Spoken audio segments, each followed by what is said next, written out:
Well,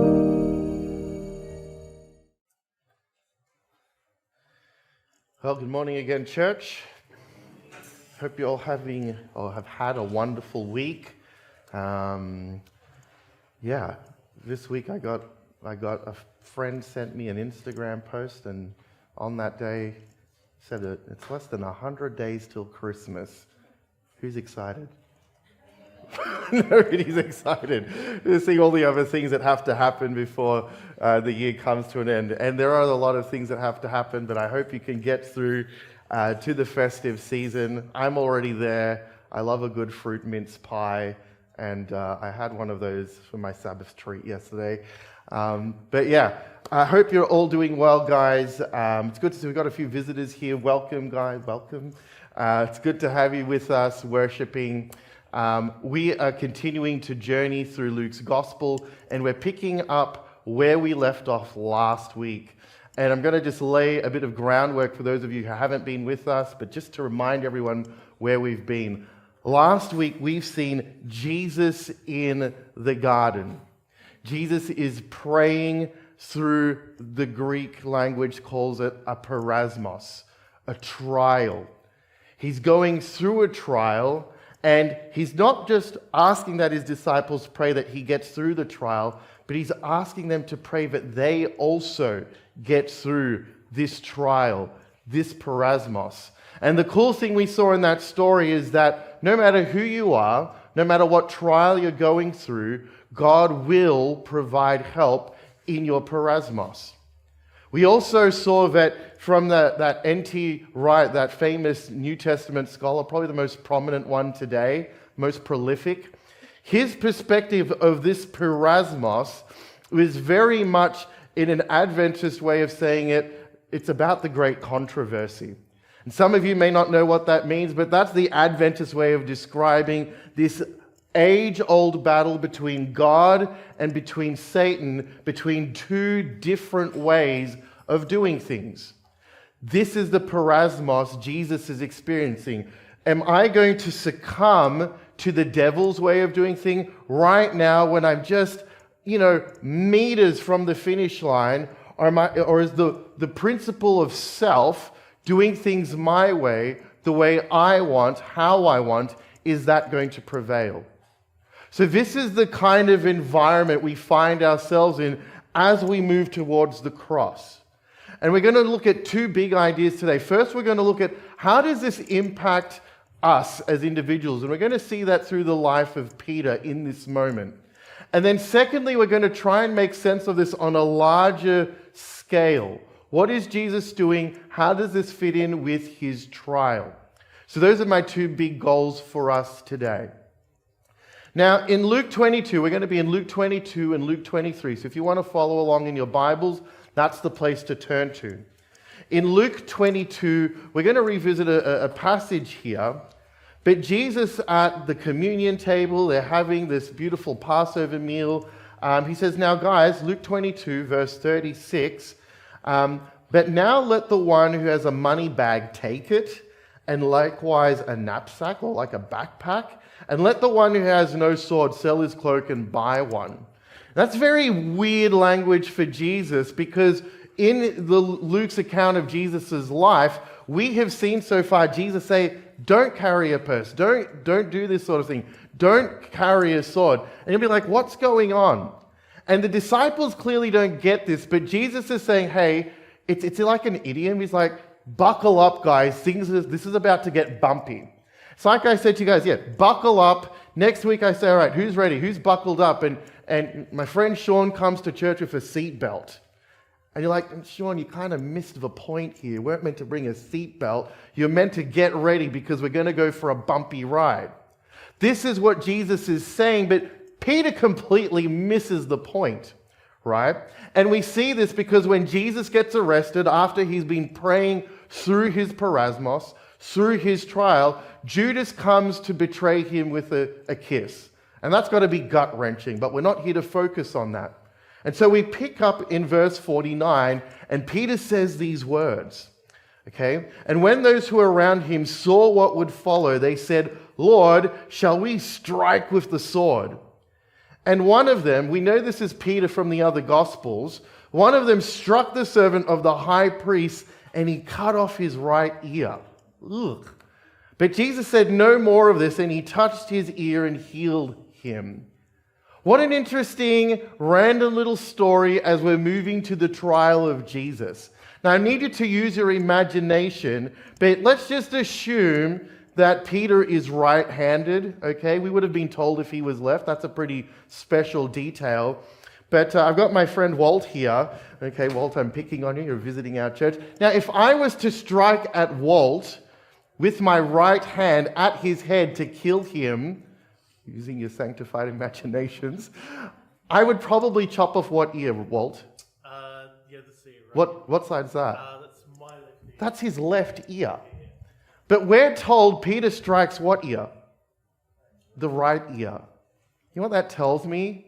It tells me Walt's got his back turned to me, and I've reached out to strike a guy who's not even a threat. Can you see that? Am I just making that up? What's going on with Peter, guys? What is he doing? Right? He's striking a guy. He's using violent means to achieve an outcome. And Jesus says no more of this. He clearly did not get this idiom. And Jesus says it's going to be rough. Get ready, guys. Make sure you got some cash. Make sure you got a sword. Jesus isn't to be taken literally here, as some have suggested. What we see, friends, is Peter is in the midst of his parasmos. What is going to prevail in this moment? The principles of self. The principles of we need to do what it takes at whatever cost to get Jesus out of this situation. Or am I going to follow the principles of this man I've spent the last 3 years with?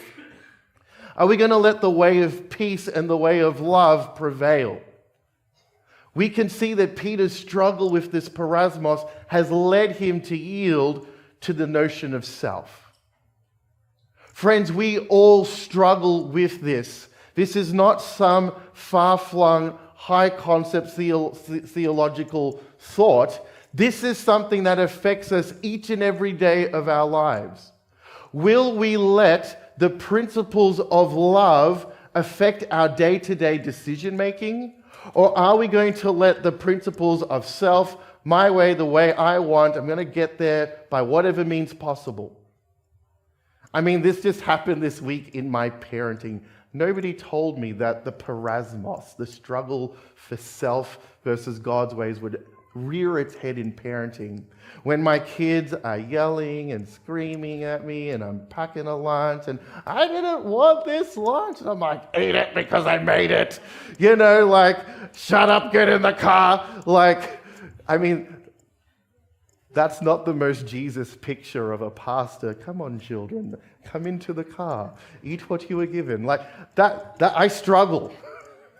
I struggle, guys. Just letting your pastor's real. He bleeds when you cut him, right? But we all have this. And the question is, who is ultimately going to win out in your life? What's interesting is some theologians think this is not incidental, that Luke has talked about this. There's a passage, I'm going to quickly reference it, Deuteronomy 29, verse 4. And here Moses, or God speaking to Moses, he talks about ears. But to this day, the Lord has not given you a heart to understand, or eyes to see, or eyes to hear. God's just given his covenant to his people and the way it's going to work. And then Moses says, hey guys, this is really weird. I've never seen this before until this week. I've told you all of the things you need to know, but God hasn't given you the ability to understand it yet. What? Yeah, you're not mature enough. You're going to fail. Really? So why have we gone through all of this? Why have you told us how to be a nation, and yet to this day the Lord has not given you a heart to understand what's going on, or ears to hear? Later in Proverbs, under inspiration, Solomon would write these words, Proverbs 20, verse 12, the hearing ear and the seeing eye, the Lord has made them both. And what's interesting in this moment, Jesus puts on an ear of a man who is very close to all of the turmoil. This guy is the assistant of the high priest. The high priest is the reason why Jesus is about to go on trial, amongst many other reasons. But some theologians have suggested that Luke is trying to show us, even though we're in Parasmos, maybe there's about to come a change. Things are about to get a lot darker, but he's giving us a little bit of gospel hope. Israel, a nation who has failed to use their ears to understand what exactly God is articulating, what he wants them to do and be, he's like, maybe things are about to change. God's putting on an ear, guys. And what I find is very interesting, friends, Peter has just been a bit of a train wreck. He's had ups and downs, but he ends on a bit of a bad note. The very first miracle Jesus performs in Luke, there are two on the same day. One, he heals this guy of spirits, but the second thing is he heals Peter's mother-in-law. The very last thing he's going to do before he dies is just pull Peter out of a messy situation. Friends, Jesus is interested till the very end in your parasmos. He wants to see you get through. I might be a pastor and have these moments going, God, why have you called me to be a pastor? I'm like a bad dad come 8 a.m. And goes, no, hang in there, Ryan. Hang in there. I want to see you work through this parasmos. I'm planning to give you a new ear, an ability to hear, to change your heart completely from the inside out. Just hang in there. We continue the story, and Jesus is brought to the high priest's home. Luke 22, verse 52 is where we pick up the story. And then Jesus said to the chief priests and officers of the temple and elders who had come out against him, have you come out as against a robber with swords and clubs? The word that Jesus uses to describe himself as a robber is actually a word in the Greek which carries connotations of a religious revolutionary, aka a terrorist. Have you come at me like I'm a terrorist? And the irony, he has just pulled Peter up from very terrorist-like activities. Can you see that? Jesus is like, this is not who I am. You're treating me like I'm a terrorist. When I was with you day in and day out at the temple, you did not lay hands on me, but this is your hour and the power of darkness. They're treating Jesus like a religious revolutionary, but nothing could be further from the truth. But Luke is hinting at something that's coming later in the story. The trial goes on, and Peter, meanwhile, is following from a distance. He's trying to make sense. And you need to get into the mind of Peter, guys. His whole world is crumbling around him. This guy that he's built his whole life around the last 3 years, he's just been arrested. He's on trial with the Sanhedrin. This is not a good thing. And his whole world's probably been shaken to its very foundation. And we will see Peter will go through these trials. His parasmos will continue as people call into question, hey, haven't I seen you before with that Jesus? We see that first instance in verse 56, where a young servant girl, guys, you can't get any lower on the social ladder. She's a girl and she's a servant. Nobody is below you. This girl goes, hey, I've seen you with Jesus. And you can see he's been so shaken that he denies instantly, no, that's not, I wasn't with him. And so we see on one level that when you start to drift from God, what does that look like? Well, for Peter in this instance, he's just been grouped as an associate of Jesus, and now he's trying to distance.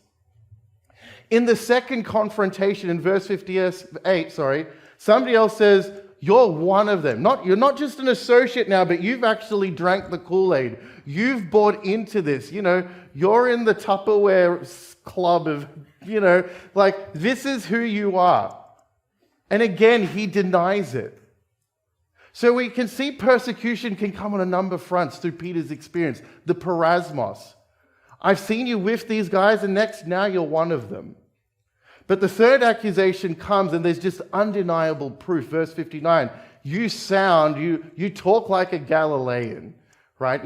You know, I think Australian accents are a little bit more nuanced than, say, a place like America or England. When you're in America, you know that somebody's from the South, right?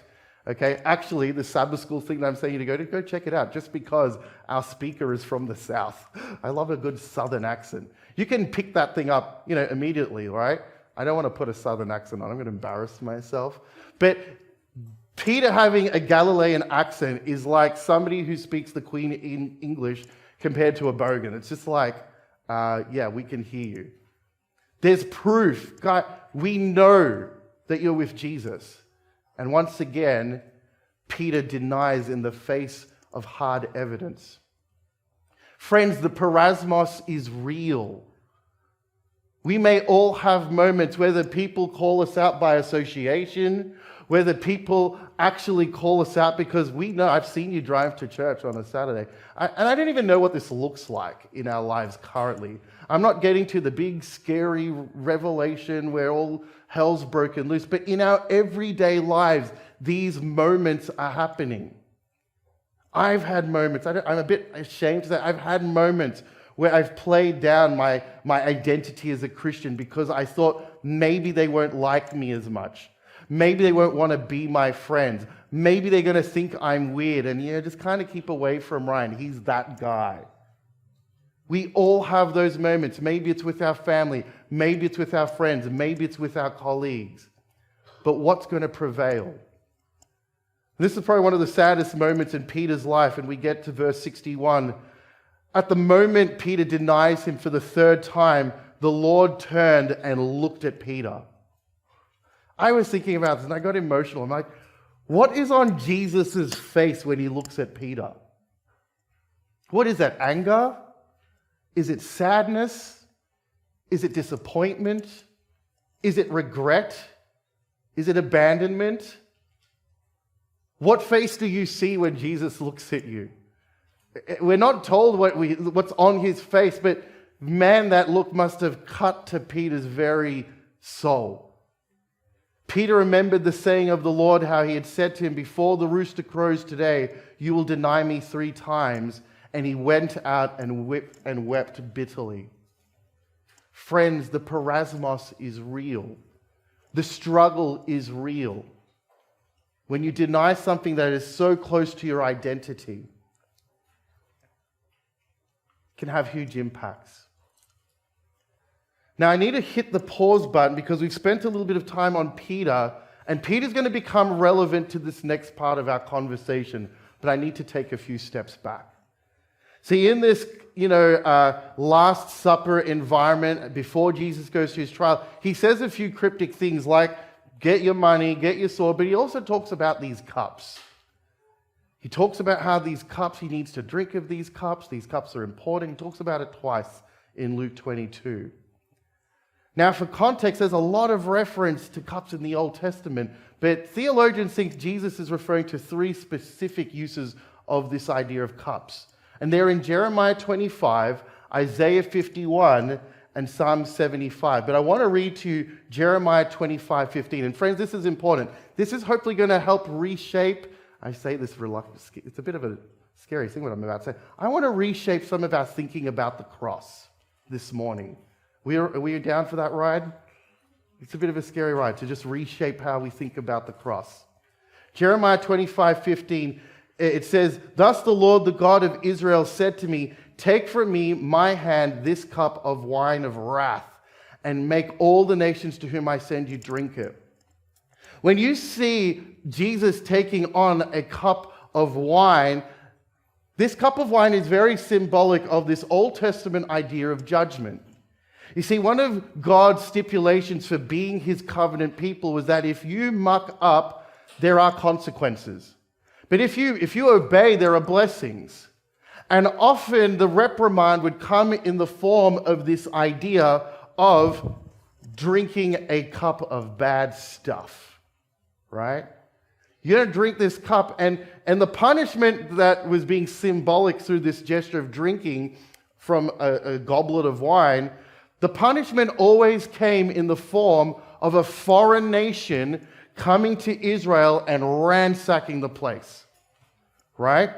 And we know this from biblical history. If you're a keen Bible scholar, we know that the Assyrians did this. We know that the Canaanites did this. We know that the Philistines did this. We know that the Babylonians, the Persians, the Greeks, the Romans would all play a role. When you are not covenantally faithful, Israel, you're going to have to drink this cup. In Matthew's story of Jesus, James and John's mother is really excited about Jesus' kingdom. And she's like, Jesus, you need to make my two kids your right and your left hand. This is going to be really cool. But I've seen the other 10. They're not great. My boys, they're pretty good. I imagine the mom saying, it's like, hey, Max and Harry, they're pretty good. I'm just like, oh, they are the sons of thunder. You might get that joke, you may not. But Jesus says very interestingly in Matthew, it's a bit of a nerdy sermon today, but I need you to hang in there. Matthew 20, verse 22, Jesus answered, you do not know what you're asking. To ask for your sons to be here, you just don't understand. Are you able to drink the cup that I am to drink? Jesus says, are your boys able to go through with this cup? Well, we've seen in the Old Testament that when you drink this cup, it's saying, I am willing to accept responsibility for dropping the ball. Are your boys ready to drink that cup, to take on this suffering that I'm about to go through? Can you see that? We need to use biblical imagery to make sense of the Bible. He said to them, you will drink my cup eventually, but you're not really ready right now. But to sit at my right hand and my left hand, it's not mine to grant, but it is for those whom it has been prepared by my Father. Do you know of anybody who's at Jesus' left and right hand in the story of Jesus? Does anybody come to mind?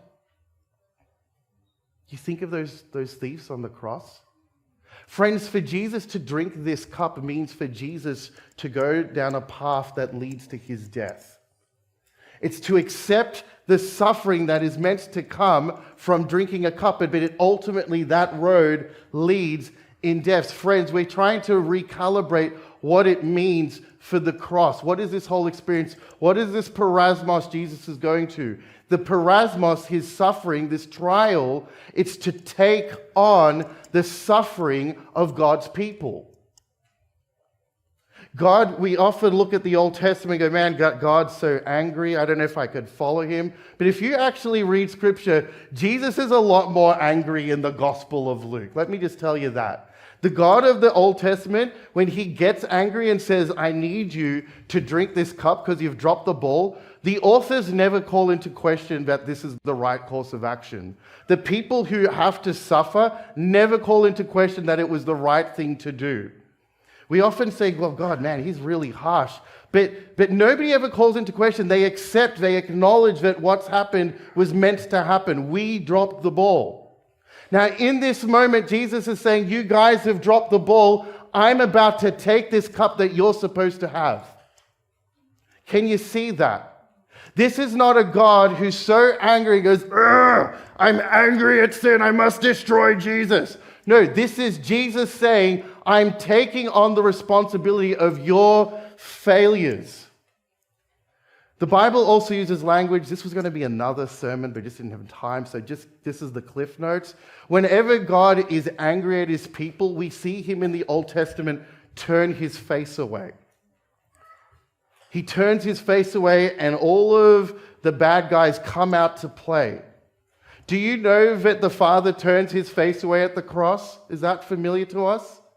Yes, it is. But why is he turning his face away? Because Jesus is taking on the consequences of failure to be God's covenant people. He's taking that on himself. This isn't God going, I can't look at sin. No, this is God saying, you've made your choice, Israel. I'm stepping away.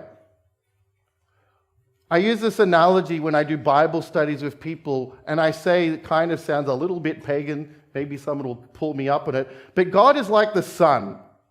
The sun in our solar system is unique. It's the only thing like it. It's the only star within our sphere of life. Get too close to the sun, you burn up and you die. Get too far away. Imagine if we had an eternal eclipse where the moon's in front of our planet. What would happen? We would freeze, we would die, life would cease to exist because there's no photosynthesis. It's cold, amongst a myriad of other situations. When God turns his face away, he's saying, you're no longer under my protection.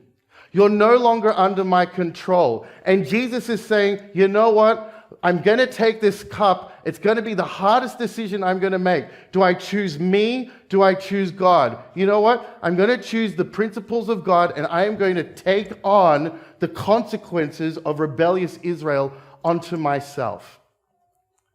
The final Passion Week, the week where Jesus comes into Jerusalem, they hail him as a king. He goes to the temple, and we skipped over so much of this, but check it out. He's calling out the sins of the priests. He's calling out the sins of the Pharisees. He's pointing to them for one last-ditch effort. Guys, turn this thing around. It's not too late.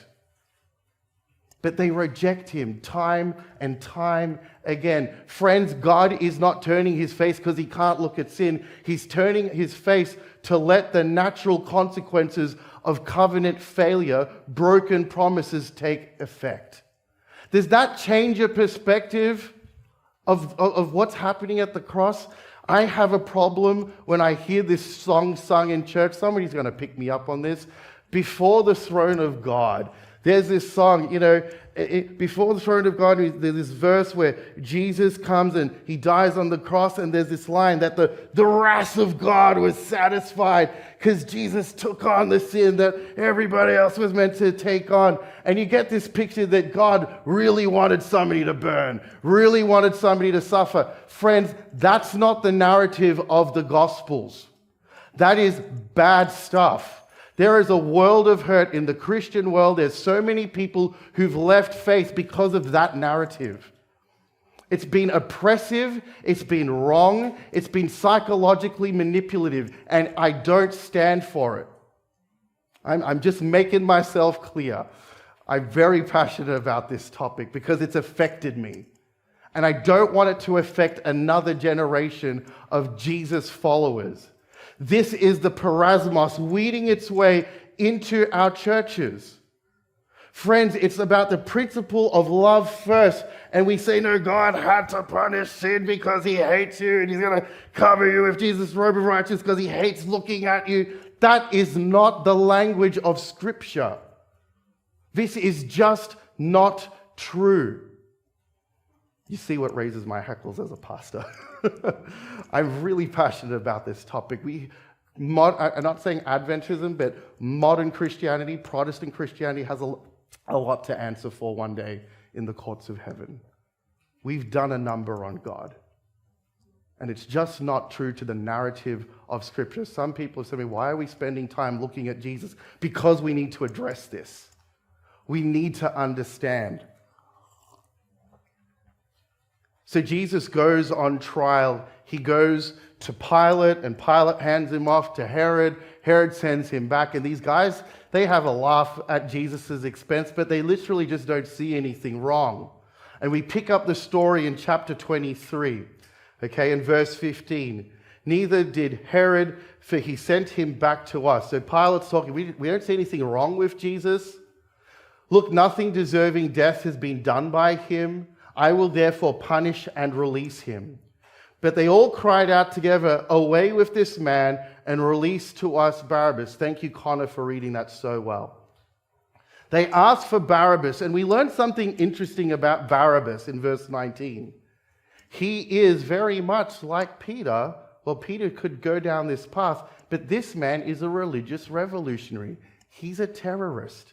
He's a man who had been thrown into prison for an insurrection started in the city and for a murder. When you go to Matthew's account of this particular passage, we learn a few other interesting details. Number one, we learn that on this particular day, it's a holiday, and the governor of Judea will set somebody free. Who is he going to set free?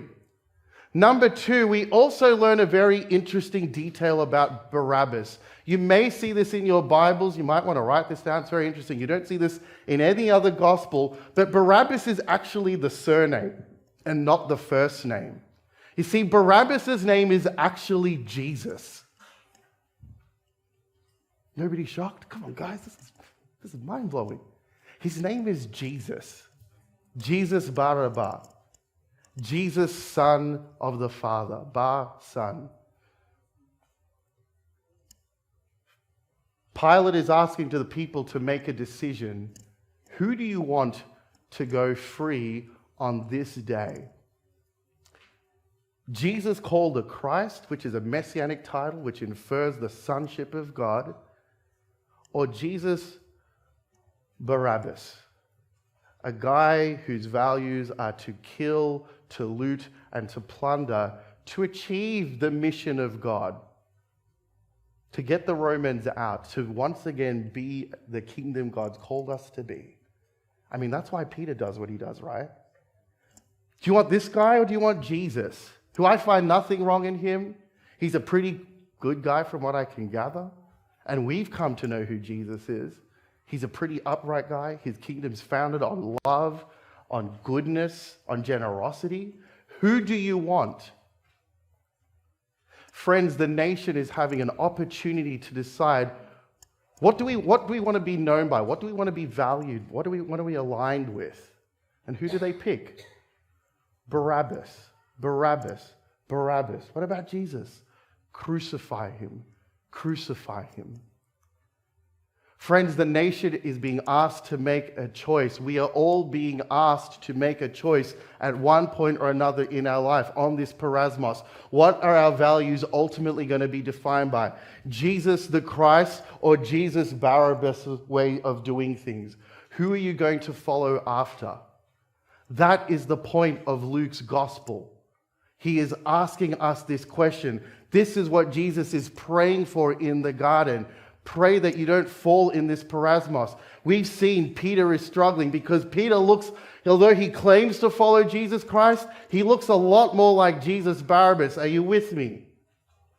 Can you see that?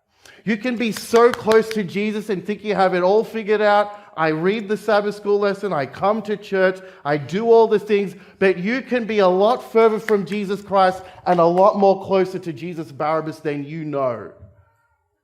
And I struggle with that. Friends, Jesus will ultimately die, and we don't have time to really tease this idea out. But Jesus sees himself as a new and better Israel. And in his laying down of his life, in taking on that cup which was meant for all of those people, he will take on something that you and I are meant to experience. But the good news, and we haven't got to that sermon yet, but there's resurrection coming, amen? There's an opportunity to impart to Peters of the world a way to get through the parasmos. Jesus will impart to all those who want to follow, all those who want to choose Jesus the Christ, he will have a way to impart a new way of doing things. He will give you a new ear. But the question is, will you receive that new ear? Will you let Jesus, the resurrected Jesus, the new Israel, will you let him transform you? Or are you happy and comfortable to pursue the values of Jesus Barabbas? I didn't want to go to this final place because it's very, I think, nuanced and heated. But we see this playing out in the Middle East right now, don't we? I mean, there's a nation that has every right to want to get rid of these people who are causing hurt and destruction. And the question is, how do we go about doing that? There are people on the other side who, they're terrorists, but they're also just everyday, average Joes like you and me who are also stuck. What do you do? And this is not the answer, but friends, the world is being asked, and I find in my own heart over the last 2 weeks, God's been wrestling with me. Are you a Jesus Barabbas on this matter, or are you a follower of Jesus the Christ? I know that really simplifies this very complicated thing, this complicated situation, which we all, let's be honest, we all have strong feelings on this, right? We're very able to share it, maybe over lunch it will. But what does your response to this matter reveal about your heart? Are you closer to Peter than you dare care to admit? Or are you closer to Jesus? If I'm honest, I find that I'm closer to Peter than Jesus Barabba when I first heard what happened. And I've had to pray and work through that. It's really it's been a very opportune time for me to preach on this because I think our hearts are all being put on display, something we can wrestle with. And that's where I want to leave us, to wrestle with this. Where are our hearts? I kind of think we're riding easy, but when push comes to shove, maybe we're not as tight with Jesus as we thought we were. On that note, I want to invite our music team to sing our final song. It's a song that reflects on Jesus' sacrifice for us. And in singing it, I just want you to prayerfully consider, am I like Jesus the Christ or am I like Jesus Barabba? Thank you.